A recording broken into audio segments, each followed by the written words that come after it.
Okay जी, अस्सलाम वालेकुम class.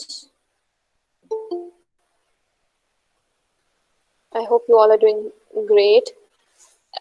Today we are going to start a new topic that is based on conditional probability.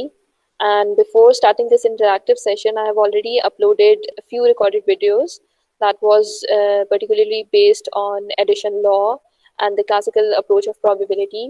So firstly, we can just recall that what is conditional probability. Sometimes you have an additional information, and just because of that additional information, your sample space reduces. So probabilities associated with such a reduced sample space is defined as conditional probability. For instance,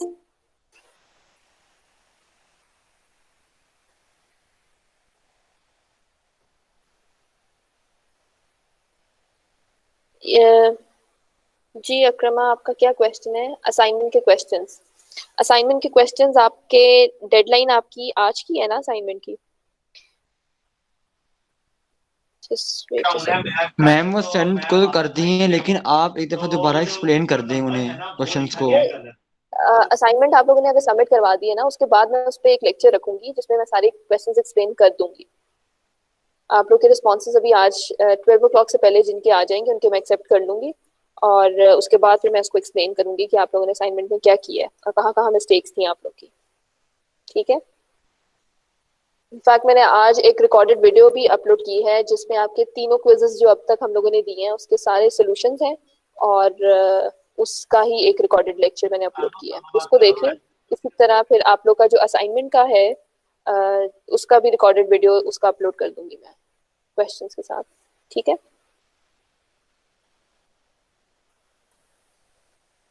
ma'am problem आ रही है conditional probability में और multiplication rule में problem आ रही है, और किसी में नहीं.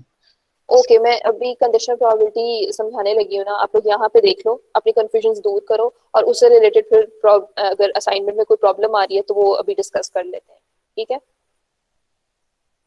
Okay ma'am. तो आपके पास क्या है, रिड्यूस सैंपल स्पेस से रिलेटेड जो भी प्रोबेबिलिटी निकालोगे उसको कंडीशनल प्रोबेबिलिटी कहा जाता है. कमिंग टुवर्ड्स द फॉर्मूला, फॉर्मूले में आपके पास क्या है, probability A given B that is equal to probability A intersection B divided by probability B. जो चीज नीचे गिवन में होती है वही चीज नीचे डिनोमिनेटर में आती है. ठीक है.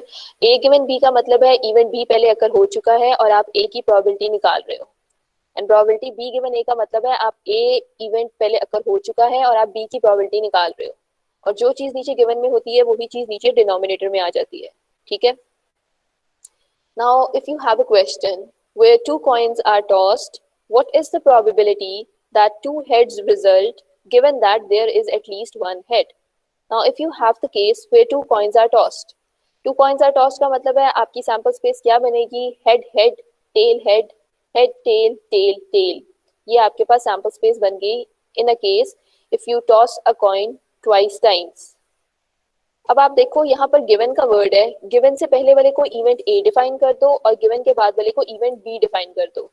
इवेंट ए आपके पास क्या आएगा, दैट टू हेड्स रिजल्ट, और गिवन के बाद क्या है, एटलीस्ट वन हेड अपीयर्स. तो एटलीस्ट वन हेड को इवेंट बी डिफाइन कर दो और गिवन से पहले वाले को event A. So two heads result, two heads result में आपका सैंपल पॉइंट कौन सा आता है, ये वाला सैंपल पॉइंट आ गया, head head, and at least one head appears. At least one head means minimum one head, और मैक्सिमम जितने हेड्स आ सकते हैं वो आपके इवेंट बी में आएंगे. So you need to compute the probability that two heads result given that at least one head appears. इस चीज की probability आपने निकालनी है. तो किस चीज के इक्वल होगा, probability A intersection B divided bye जो चीज नीचे गिवन में होगी वही चीज नीचे डिनोमिनेटर में आएगी. तो probability A intersection B, A and B के जो कॉमन पॉइंट्स हैं, तो सिर्फ एक ये सैंपल पॉइंट है जो कि आपके पास क्या है, हेड हेड, और यहाँ का हेड हेड, सिर्फ एक ही सैंपल पॉइंट कॉमन आ रहा है, one divided by total number of sample points. तो total number of sample points कितने हैं, वो आपके पास 4 हैं. तो 1/4 is the probability of A intersection B. Basically A intersection B का क्या फॉर्मूला बनता है आपके पास,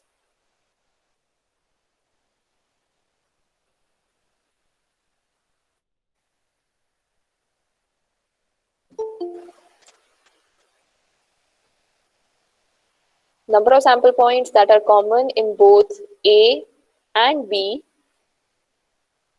divided by number of sample points in the entire sample space. तो आप यहाँ पर देखो number of favourable outcomes in A and B. A and B का कॉमन पॉइंट क्या था? सिर्फ ये एक, तो ऊपर 1 आ गया इसकी जगह पे. Divided by number of sample points in the entire sample space. वो आपके पास एंटायर सैंपल स्पेस में कितने हैं? 4 पॉसिबल आउटकम्स हैं. तो 1/4 is the probability of A intersection B. Then comes divided by what? Probability of an event B. तो event B में आपके पास कितने फेवरेबल आउटकम्स हैं? वो 3 हैं. ठीक है, 3 सैंपल पॉइंट्स इवेंट बी में आ रहे हैं, तो ऊपर आपके पास 3 आया. Divided by number of sample points in the entire sample space. तो एंटायर सैंपल स्पेस में आपके पास कितने आउटकम्स हैं? वो आपके पास 4 हैं. So 3/4 is the probability of an event B. So right after simplification, you'll get the answer 1/3.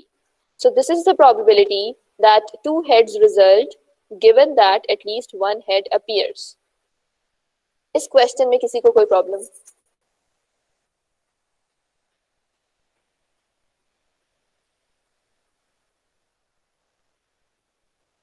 Ji class, इस क्वेश्चन में किसी को कोई प्रॉब्लम?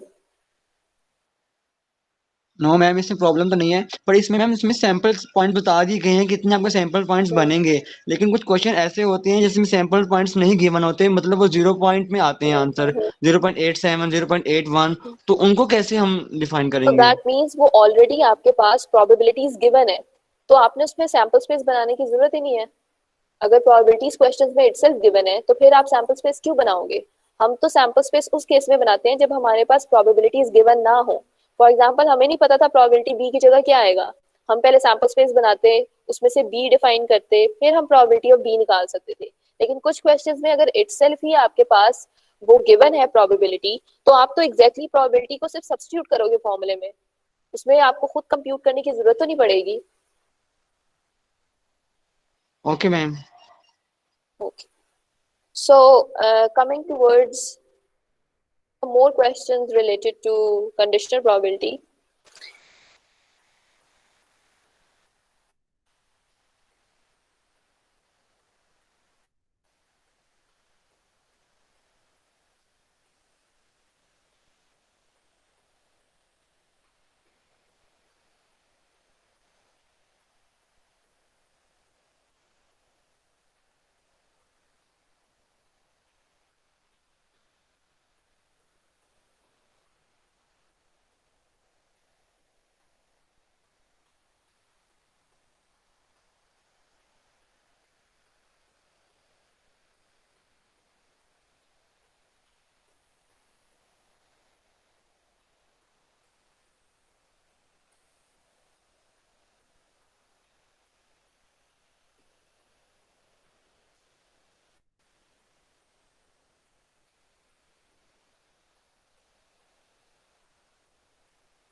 ओके, ये स्लाइड्स विजिबल हैं आप सबको?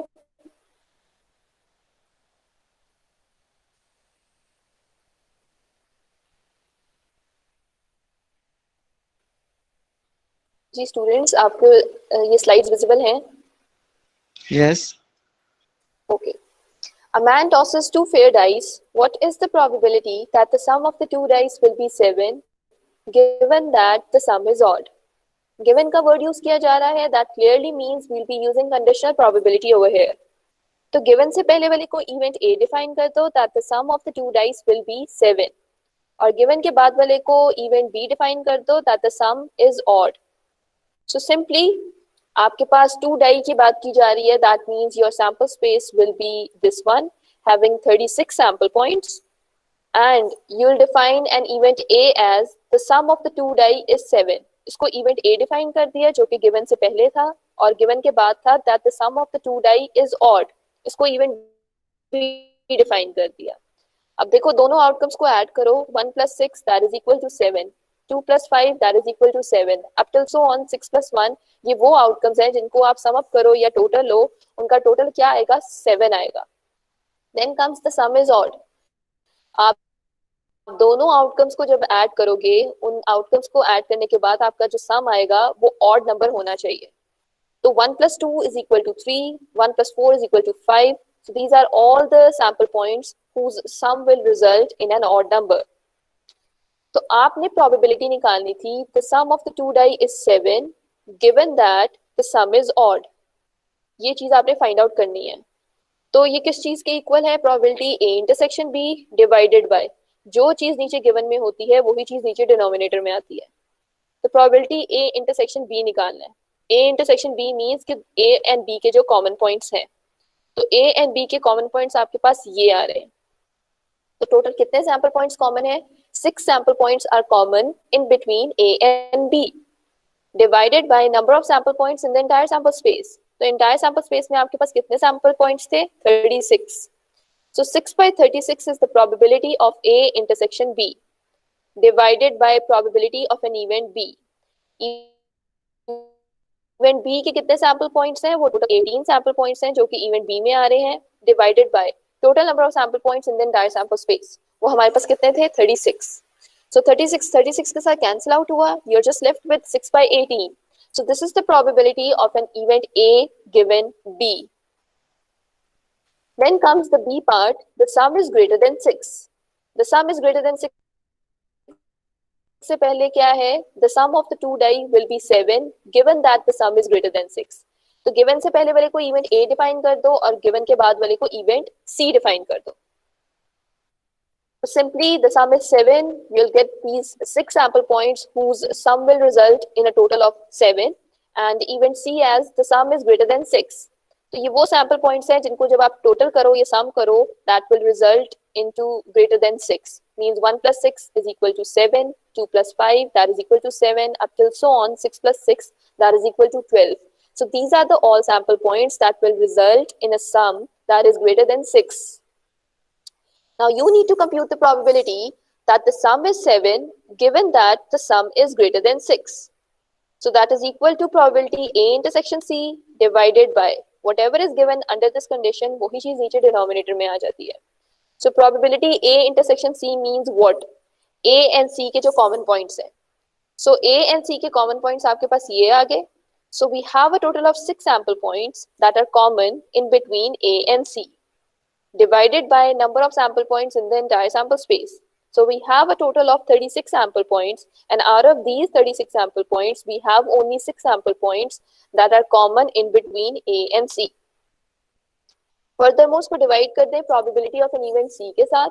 Event C आपके पास क्या है? The sum is greater than 6.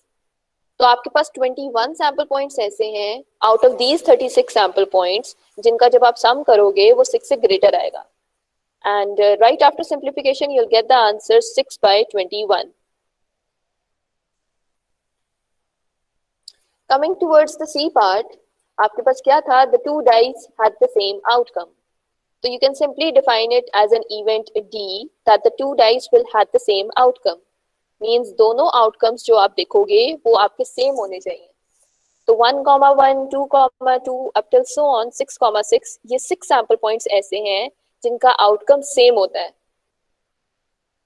So simply the sum is 7 में आपके पास यही 6 sample points आ गए and the two die had the same outcome, उसमें आपके पास ये 6 sample points आए. So according to the given question, you need to compute the probability that the sum of the two die is 7 given that two die had the same outcome. So simply probability A intersection D divided by probability D. And nothing is common in between A and D. Means A intersection D क्या आ रहा है? 0 आ रहा है. तो अगर A intersection D 0 आ रहा है, so it's quite obvious कि आपके पास probability A given D भी जो होगा वो 0 के equal ही आएगा.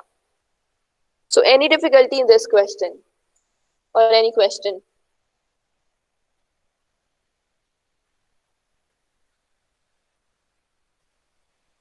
मैम इसमें ये बताते हैं इसमें इवेंट कौन सा अकर होगा after given given before.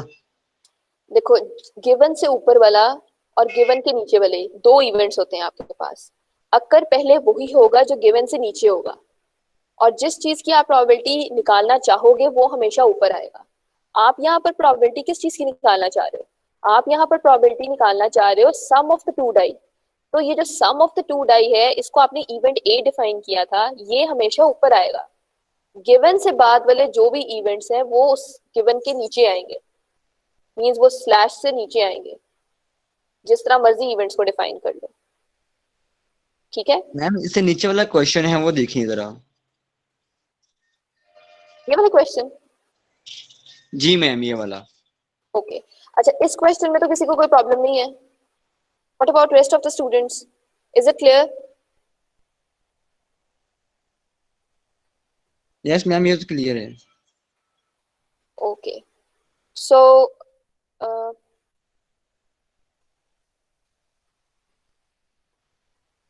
in a class, 40% of the students study maths and science, 60% of the students study maths. What is the probability of a student studying science given that he or she is already studying maths?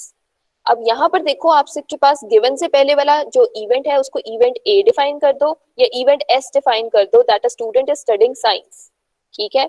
और given के बाद वाला जो भी आपके पास event है उसको event D define कर लो या इवेंट एम डिफाइन कर लो, that a student is studying mathematics. आपने प्रोबेबिलिटी निकालनी है एस गिवन एम की, कि स्टूडेंट साइंस पढ़ता हो और गिवन क्या है वो मैथ्स पढ़ता हो। इस चीज की प्रोबेबिलिटी निकालनी है, that a student is studying science given that he or she is studying mathematics. So that will be equal to probability that a student is studying maths and science. इन दोनों का intersection लेते हैं, divided by जो चीज given से नीचे होती है वही चीज नीचे डिनोमिनेटर में आती है, that means probability that a student is studying mathematics. So firstly you need to determine how many students are there who are studying maths and science. तो क्वेश्चन में देखो क्लियरली लिखा है 40% of the students are studying maths and science. तो ये आपके पास m intersection s ही आ गया जो कि 40% है, और 40% का मतलब होता है 40 डिवाइडेड बाय 100. तो 40 डिवाइडेड बाय 100 आपके पास किस चीज के इक्वल होता है, 0.40 के. तो यहाँ 0.40 सब्स्टिट्यूट किया, divided by probability that the student is studying mathematics. So 60% of the students study maths. So 60 by 100 is the probability that a student is studying mathematics. That is 0.60. And right after simplification, you'll get the answer 0.67. अब यहाँ पर देखो, यहाँ पर आपको sample space बनाने की जरूरत नहीं पड़ी क्योंकि ऑलरेडी हमें पता था कि 40% की बात की जा रही है. 40% का मतलब है out of 100 students 40 students maths and science पढ़ रहे हैं. 60% का मतलब था out of 100 students 60 students maths पढ़ रहे हैं. अब क्लियर हुआ है? जी. Okay. So coming towards the next slides. Ma'am इसी क्वेश्चन से रिलेटेड आपने हमें एक असाइनमेंट में क्वेश्चन दिया था. क्वेश्चन ठहरो मैं देख लेती हूँ. क्वेश्चन नंबर पार्ट 1 का पार्ट 2.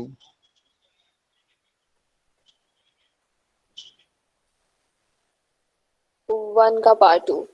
अच्छा, वो जो एक मिडिल स्कूल का था जिसमें स्टूडेंट्स टेक्नोलॉजी एंड स्पेनिश पढ़ रहे हैं, ठीक है. हाँ, तो इसमें भी ये सेम वैसे ही होना है बिल्कुल जिस तरह अभी मैंने क्वेश्चन कराया है. आपके पास क्या था कि एक स्कूल है, the probability that a student takes technology and Spanish is 0.087. Let me show you people my screen as well.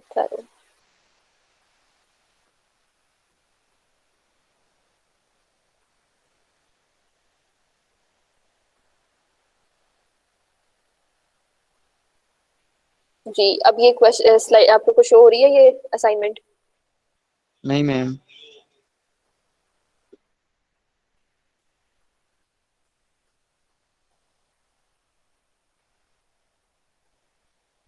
जी अब हो गई. ओके. सो आपके पास एक स्कूल है जिसमें students that takes technology and Spanish is 0.087 and the probability that a student takes technology is 0.68. What is the probability that a student takes Spanish given that the student is taking technology?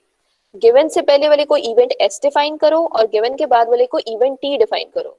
So that will be probability S given T. S given T आपके पास किस चीज के equal होगा? Probability S intersection T means the students are studying Spanish and technology.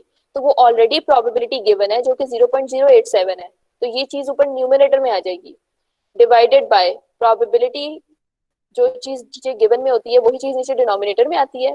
तो यहाँ पर आपके पास given में क्या है, टेक्नोलॉजी, तो नीचे आएगा probability of the students who are studying technology. तो प्रोबेबिलिटी ऑफ टी तो the probability that a student takes technology is 0.68, तो ये तो ऑलरेडी गिवन है, इसको उसके साथ डिवाइड कर दोगे, that means simply 0.087 divided by 0.68 is the probability that a student takes Spanish given that he is taking technology. इसमें जी फिर ऐसा ही क्या किया है प्रॉब्लम मैंने है? असाइनमेंट में, मैं ऐसा ही किया है। ओके, और किसी का कोई क्वेश्चन असाइनमेंट में? अच्छा असाइनमेंट देख लें, आपके पास क्या है? पहली है, three companies A and B supply 25%, 35% and 40% of the notebooks to a school. Past experience show that 5%, 4% and 2% of the notebooks produced by these companies are not of good quality. If a notebook was found to be of a bad quality, what is the probability that the notebook was selected by A? आपके पास पहले क्या है, आपको देखना पड़ेगा, if a notebook was found to be of a bad quality, वो बुरी quality है, मींस इफ इट्स डिफेक्टिव, पहले आप डिफेक्टिव या बैड क्वालिटी की प्रोबेबिलिटी निकालोगे। तो आपको पता है कि हमने प्रोबेबिलिटी निकालनी है कि वो बैड क्वालिटी की हो सकता है उसको कंपनी ए ने प्रोड्यूस की हो सकता है उसको कंपनी बी ने प्रोड्यूस किया हो सकता है उसको कंपनी सी ने प्रोड्यूस किया हो। तो तीन पॉसिबिलिटीज बनती हैं अगर हम प्रोबेबिलिटी निकालना चाहें that the selected notebook is of bad quality. तो पहली पॉसिबिलिटी बनती है it is of bad quality and it can be produce from first company और ए कंपनी, प्लस दूसरी क्या पॉसिबिलिटी है, it is of bad quality and it can be produce from second और the B company, plus तीसरी क्या possibility है, it's of the bad quality and it can be produce from the C company. तो आपके पास वो क्या आएगा, probability of bad quality is equal to probability B intersection A means bad intersection company A plus bad quality intersection B company plus bad quality intersection C company. तो इसमें आपके पास तीन मल्टीप्लिकेशन रूल यूज होंगे, ठीक है। तीन multiplication rule use करने के बाद जो आंसर आएगा वो आपके पास बैड क्वालिटी की प्रोबेबिलिटी आएगा। अब आपने प्रोबेबिलिटी निकालनी है that the notebook was supplied by company A. अब कंपनी ए की प्रोबेबिलिटी आपने निकालनी है और गिवन में क्या है कि वो बैड क्वालिटी की हो। तो सिंपली आपके पास क्या होगा, probability A given B means A company ने प्रोड्यूस किया हो और गिवन में क्या है कि वो बैड क्वालिटी हो, क्योंकि बैड क्वालिटी आपके पास एज अ कंडीशन आई है। तो किस चीज के इक्वल होगा, वो किस चीज के इक्वल होगा, प्रोबेबिलिटी ए इंटरसेक्शन बी के। तो ए इंटरसेक्शन बी आप ऑलरेडी निकाल चुके हो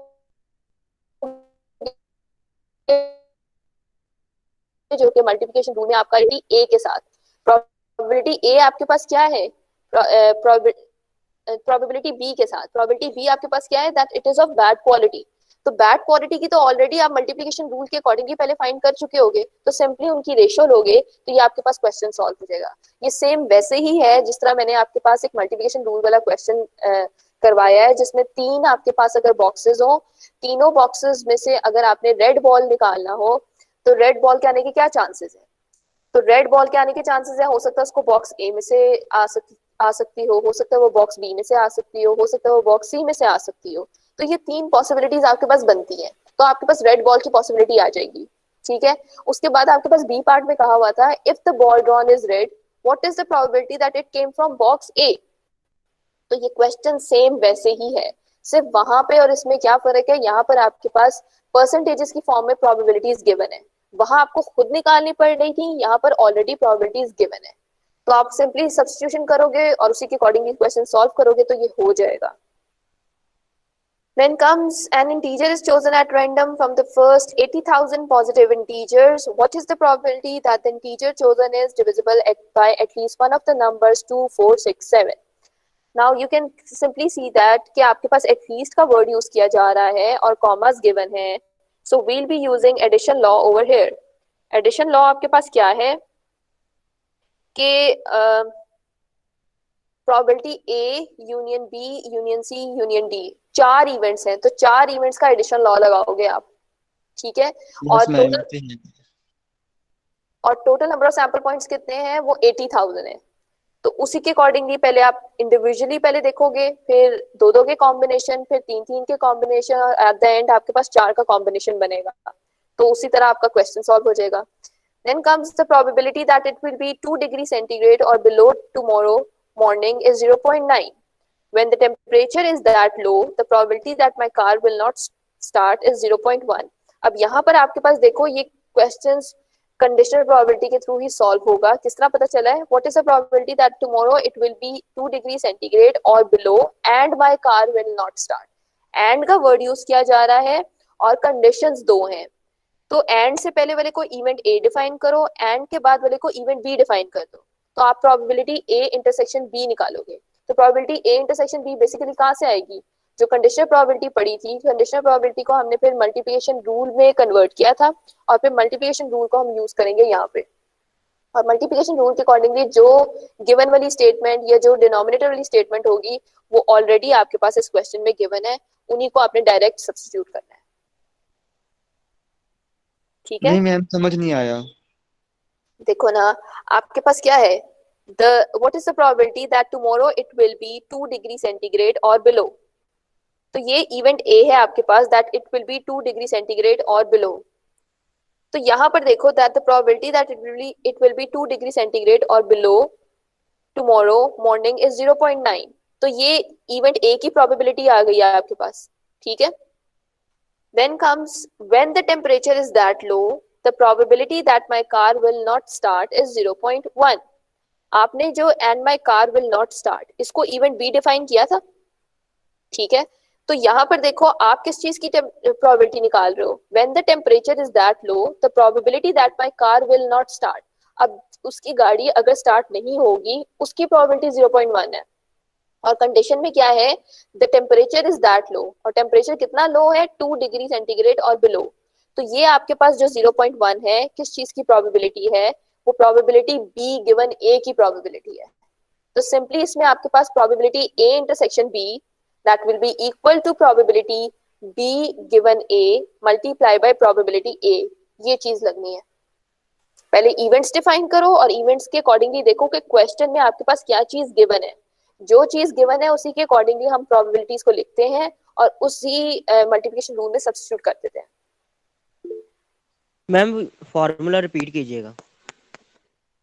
आपके पास फॉर्मूला यहाँ लगेगा, probability A intersection B is equal to probability B given A multiply by probability of an event A.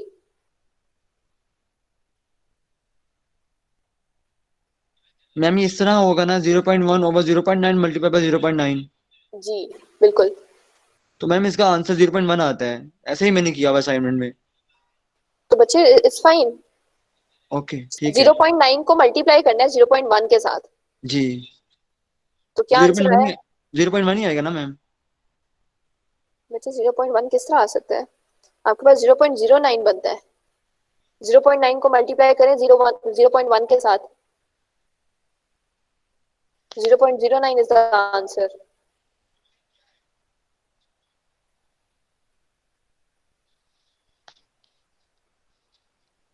Yes ma'am 0.09. 0.09 आ रहा है. ठीक है, तो ये दोनों क्वेश्चंस इसी तरह आपके पास सॉल्व हो जाएंगे.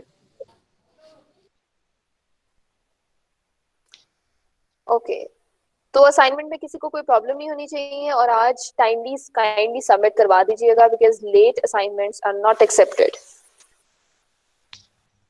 ओके सो मैम काइंडली आप मल्टीप्लिकेशन रूल समझा देंगी, वो डिफिकल्ट था, समझ नहीं आया था रिकॉर्डेड लेक्चर में. ठीक है, मैं समझा देती हूँ.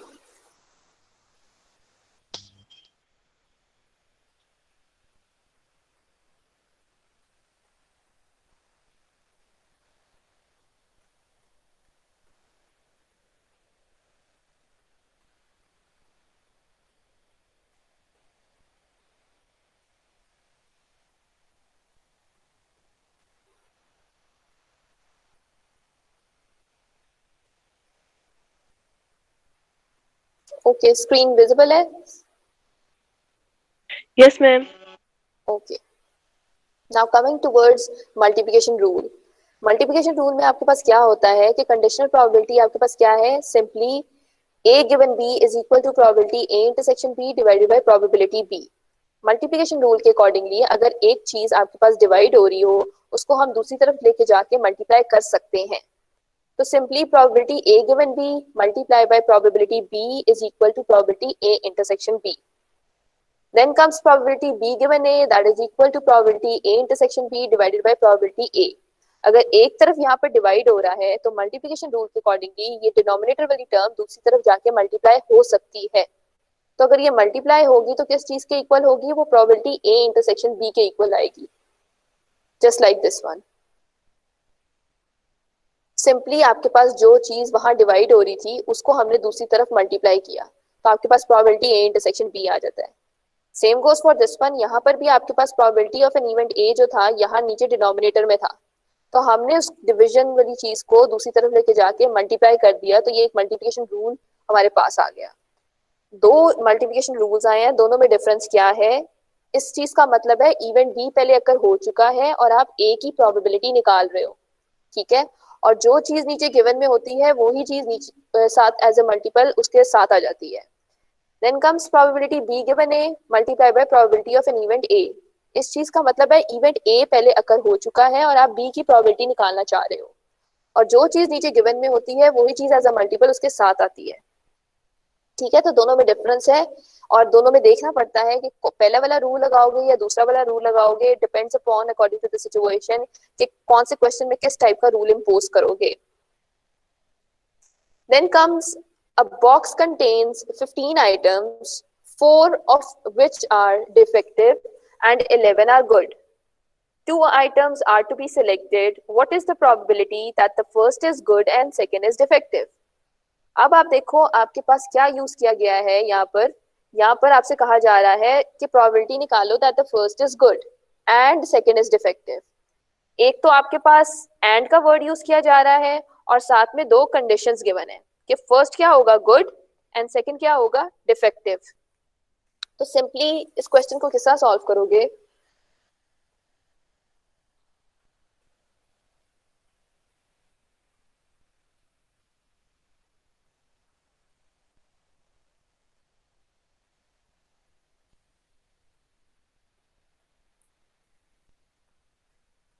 ओके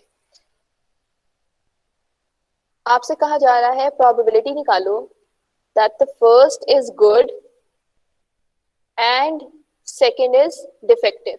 इस चीज की प्रोबेबिलिटी मांगी जा रही है। इवेंट ए आपने क्या डिफाइन किया? इवेंट ए आपने डिफाइन कर दिया that the first is good.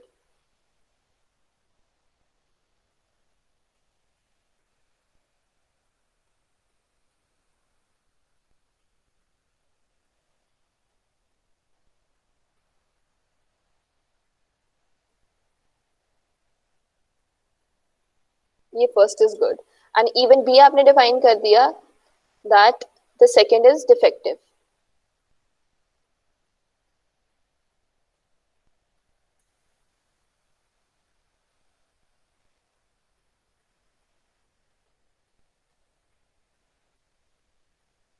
So probability A intersection B किस चीज के इक्वल आएगा? हमें नहीं पता हम कौन सा रूल लगाएंगे। हमने दो मल्टीप्लिकेशन रूल पढ़े हैं। एक मल्टीप्लिकेशन रूल पढ़ा था probability A given B multiply by probability B और दूसरा रूल पढ़ा था probability B given A multiply by probability A. तो हम किस तरह रूल इम्पोज करेंगे? हम लोग क्या यूज करेंगे? First is good and second is defective. Second की बारी कब आएगी? जब फर्स्ट ऑलरेडी अकर हो चुका होगा। तो फर्स्ट अगर ऑलरेडी अकर हो चुका है दैट मीन्स इवेंट ए पहले अकर होगा। जो चीज पहले अकर हो जाती है उसको नीचे गिवन में लिखते हैं और आप किस चीज की प्रोबेबिलिटी निकाल रहे हो? That the second is defective means event B की। और जो चीज नीचे गिवन में होती है वही चीज एज अ मल्टीपल साथ आती है। दैट मीन्स हम ये वाला रूल लगाएंगे probability B given A multiply by probability of an event A instead of probability A given B multiply by probability of an event B. हमने वो रूल इसलिए नहीं लगाया क्योंकि यहाँ पर हमारा इवेंट ए पहले अकर हो चुका है। ऑब्वियसली बात है फर्स्ट पहले अकर होगा देन ही सेकंड की बारी आएगी, तो हम ये वाला रूल लगाएंगे। अगर इस क्वेश्चन में आपसे कहा जाता what is the probability that it is good and defective, तो हमने देखना था टोटल आइटम्स कितनी है। टोटल आइटम्स हमारे पास कितनी थी? 15। ओके टोटल 15 आइटम्स आपके पास थी, उन 15 आइटम्स में से कितनी आइटम्स आपने चूज करनी थी? 2 आइटम्स चूज करनी थी, ठीक है। अब आपके पास गुड आइटम्स कितनी थी और कितनी डिफेक्टिव थी?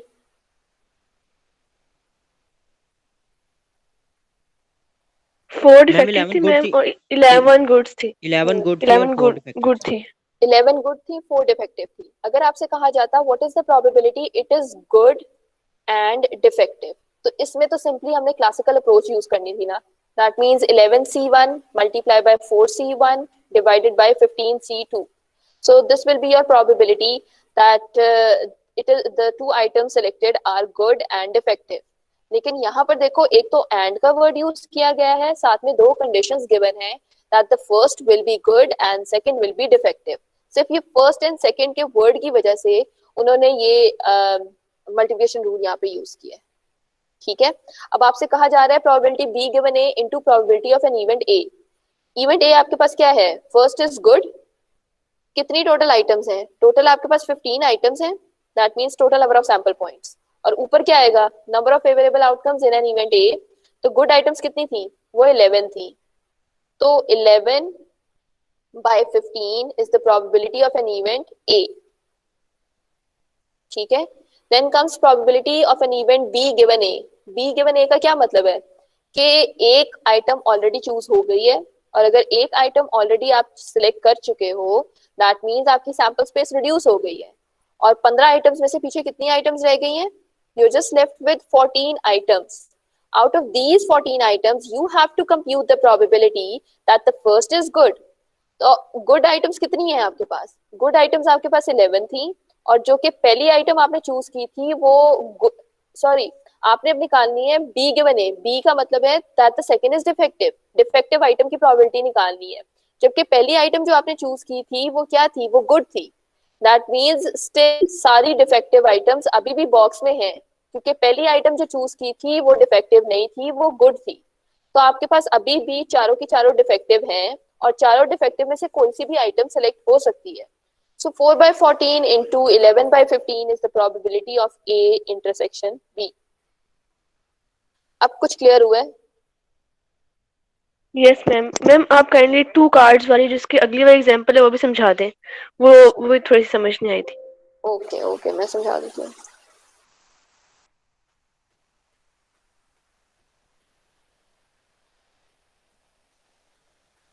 Okay, 2 cards are drawn from a pack of 52 cards. Find the probability that the second card drawn is a heart. अब आपने दो कार्ड्स की सिलेक्शन करनी है out of these 52 cards and you need to compute the probability that the second card selected is a heart. Simply यहाँ पर देखो आपके पास क्या केस बनेगा।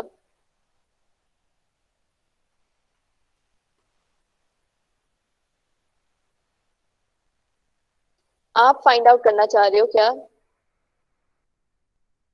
कि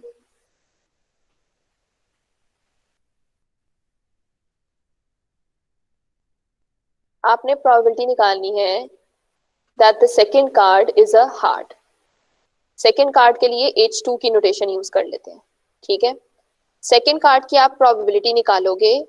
पॉसिबिलिटीज क्या बनती हैं? हमने 52 कार्ड्स में से दो कार्ड्स चूज करने थे और निकालनी थी प्रोबेबिलिटी के जो सेकंड कार्ड आप चूज करोगे वो हार्ट को बिलोंग करेगा।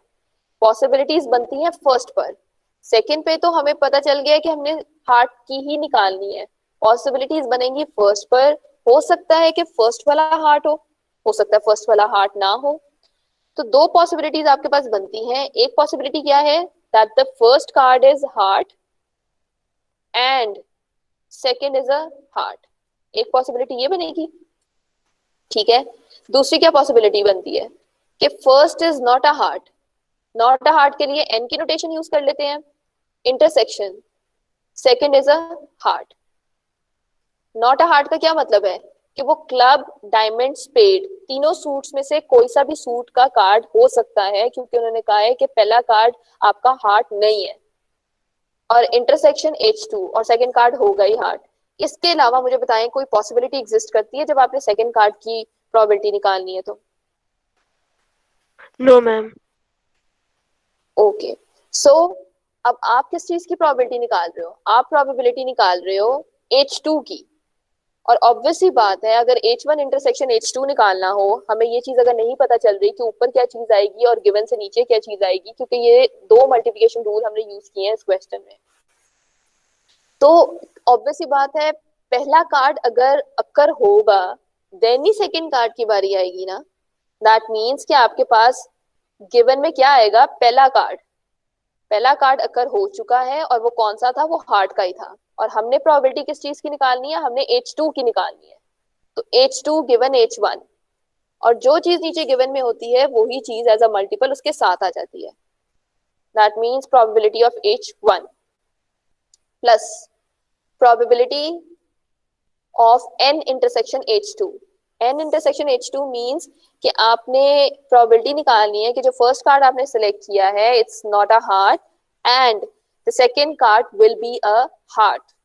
तो ऊपर क्या आएगा आपके पास, it is not a heart, sorry ऊपर आपके पास आएगा H2। ऊपर H2 क्यों आएगा, क्योंकि पहला कार्ड अकर होगा जो कि क्या था, हार्ट नहीं था, और फिर आप सेकेंड कार्ड की पॉसिबिलिटी निकाल सकते हो, और जो चीज नीचे गिवन में होती है वही चीज एज अ मल्टीपल उसके साथ आ जाती है। That means probability of an event n। ये यहां तक मल्टीप्लिकेशन रूल समझ आइए आपको? Yes ma'am. ओके, तो अब इसकी प्रोबेबिलिटीज लिखोगे किस तरह? सिंपली ये आपके पास केस था, probability H2 given H1 means पहला कार्ड टक्कर हो गया है और आप H2 की प्रोबेबिलिटी निकाल रहे हो, और जो चीज नीचे गिवन में होती है वही चीज एज अ मल्टीपल साथ आ जाती है। प्लस दूसरी क्या पॉसिबिलिटी है, आप सेकंड कार्ड की प्रोबेबिलिटी निकाल रहे हो, कंडीशन में क्या चीज है, पहला कार्ड टक्कर हो चुका है और वो हार्ट का नहीं है, और जो चीज नीचे गिवन में होती है वही चीज एज अ मल्टीपल उसके साथ आ जाती है। सो H2 given H1 into probability of H1। पहले H1 की प्रोबेबिलिटी निकाल लेते हैं। H1 की प्रोबेबिलिटी का क्या मतलब है, that the first card is a heart। ठीक है, तो simply just wait a second,